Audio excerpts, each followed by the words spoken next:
Hi, my name is Luke Gross. I'm the owner of Only Home Solutions LLC. And what we do here at Only Home Solutions LLC is we buy property for the purposes of holding them with either the intentions of lease optioning them or seller financing them. We also educate buyers and investors on how to implement these programs for themselves. And one of the frequently asked questions of me comes from investors is, how much should I charge my lease option buyer on a monthly basis for the lease option agreement that they're entering into with me? And it's really not that complicated. You should be charging more for a lease option than you would for a typical lease agreement.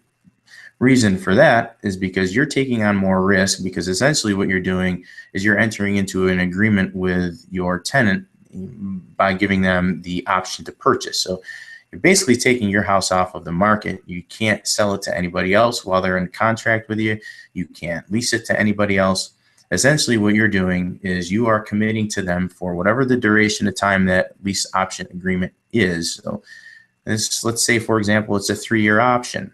Well, for 3 years, you've taken that piece of property off the market, and any appreciation that takes place in that property, you've basically given up the rights of that appreciation to your option buyer. If they don't exercise their option to buy, then you take the property back, and you can either sell it or you can hold it and basically duplicate your effort on the lease option to the next buyer, which I would highly recommend you do, because when you lease option property, your cash flow is just fantastic. So how much do you charge? I'll get back to the question. On a monthly basis, it's not unreasonable to charge between $100 and $300 more than that similar house would get in the rental market. So if let's say it's a 3-bedroom, 2-bath home, and the house next door is being rented and it's comparable to the house that you're lease optioning, and they're able to get $1,200 a month for that, then you can reasonably charge between $1,400 and $1,500 for yours in a lease option contract. That in itself is a reason for an investor to do a lease option, because you just significantly increase your cash flow every month on the same piece of property with the same type of buyer.